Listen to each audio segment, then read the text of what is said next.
जय हिंद। यदि किसी बच्चे की मानसिक आयु 5 वर्ष और कालानुक्रमिक आयु 4 वर्ष है तो बच्चे का आईक्यू क्या होगा? सबसे पहले आईक्यू यानी बुद्धि लब्धि का फार्मूला आपको जानना पड़ेगा। फार्मूला होता है MA/CA और गुने 100। इसी से आईक्यू निकलता है, यानी मेंटल एज बटे क्रोनोलॉजिकल एज मल्टीप्लाई 100। मानसिक आयु बटे वास्तविक आयु गुने 100। मानसिक आयु जब बच्चे जितने रियल उम्र है जन्म से उसके कितने कम और कितने ज़्यादा उम्र का दिख रहा है वो है आपका मानसिक आयु। और क्रोनोलॉजिकल एज जो होता है वास्तविक आयु जो होता है वह जन्म से लेकर आज तक की उम्र है। तो किसी बच्चे की अगर मानसिक आयु 5 वर्ष है यानी MA जो है आपका 5 दिया गया है और कालानुक्रमिक यानी क्रोनोलॉजिकल एज जो है 4 दिया गया है और उसको 100 से गुना कर देंगे तो आईक्यू निकल जाएगा। 4 से इसको डिवाइड कीजिएगा तो ये 25 बार चला जाएगा। 25 को 5 से गुना कीजिएगा 125 होगा, यानी इस बच्चे का जो आईक्यू होगा 125 होगा। क्वेश्चन नंबर 7 देखा जाए। क्वेश्चन है, शिक्षकों को छात्रों को जानकारी स्पष्ट और दिलचस्प तरीके से प्रस्तुत करनी चाहिए। जी, शिक्षकों को छात्रों को जानकारी स्पष्ट और दिलचस्प तरीके से प्रस्तुत करनी चाहिए और इस नई जानकारी को छात्रों डैश से संबंधित करना चाहिए। पहले से ही जानते हो, नहीं पता, जानने को तैयार नहीं, जानने को तैयार। तो याद रखिएगा जो आपका सही आंसर होगा वो होगा कि शिक्षकों को छात्रों की जानकारी स्पष्ट दिलचस्प तरीके से प्रस्तुत करना चाहिए और इस नई जानकारी को छात्रों पहले से ही जानते हो से संबंधित करना चाहिए। ए नंबर ऑप्शन जो होगा बिल्कुल सही।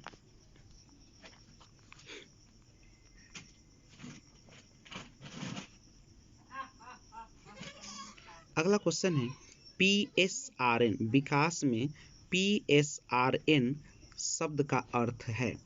पहला, समस्या समाधान संबंध और संख्यात्मक, समस्या समाधान तर्क और संख्यात्मकता, अवधारणात्मक कौशल संबंध और संख्या, अवधारणात्मक कौशल तर्क और संख्यात्मकता। तो सही आंसर होगा इसका डी नंबर जो होगा PSRN होगा वह उसका अर्थ होगा अवधारणात्मक कौशल तर्क और संख्यात्मकता। आइए इसको हम लोग इंग्लिश में देखें तो स्पष्ट हो जाएगा। Term PSRN in development implies, PSRN शब्द का विकास में अर्थ बताना है तो इसका सही जो आंसर होगा PSRN, P से परसेप्चुअल स्किल, R से रीजनिंग एंड N से न्यूमरेसी, यानी डी नंबर ऑप्शन जो होगा वह बिल्कुल सही होगा। क्वेश्चन नंबर 9 की ओर बढ़ते हैं और देखते हैं, व्यक्ति अपनी गलतियों से सीखता है, यह कथन किस अधिगम सिद्धांत पर आधारित है? गलतियों से सीखता है। जी, अंतर्दृष्टि, परीक्षण और त्रुटि, वाद कंडीशनिंग, शास्त्रीय कंडीशनिंग। तो देखिए जब भी बच्चा कोई परीक्षण करता है और तो भी उससे त्रुटि होती है। अंतर्दृष्टि सिद्धांत में बच्चे में अचानक कोई समझ आती है, जैसे बंदर वाला जो है केला रखा हुआ था तो उसको अचानक समझ में आती है कि उस लकड़ी को जोड़कर वह उसको डब्बे पर चढ़कर तोड़ सकता है। वाद कंडीशन, शास्त्रीय कंडीशन। तो सही आंसर होगा गलतियों से सीखता है, यह कथन जो है परीक्षण और त्रुटि पर आधारित है। क्वेश्चन नंबर 10 की ओर हम लोग बढ़ते हैं। 10 है क्वेश्चन नंबर, इसमें कहा जा रहा है कि व्यक्तिगत मतभेदों को पूरा करने में शिक्षकों की क्या भूमिका होनी चाहिए? व्यक्तिगत मतभेदों को पूरा करने में शिक्षकों की क्या भूमिका होनी चाहिए? पहला, व्यक्तियों की ज़रूरतों के अनुसार पाठ्यक्रम को समायोजित करने का प्रयास करना चाहिए। दूसरा, व्यक्तियों की क्षमता और रुचि योग्यताओं को जानने का प्रयास करना चाहिए। सी है विकल्प ए और बी दोनों और डी है इसमें से कोई नहीं।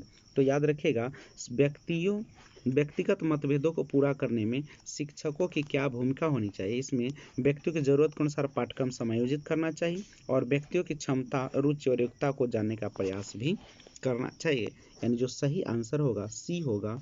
ए और बी दोनों ऑप्शन होंगे। तो ये थे आज का प्रश्न जिसे आपने देखा। जय हिंद।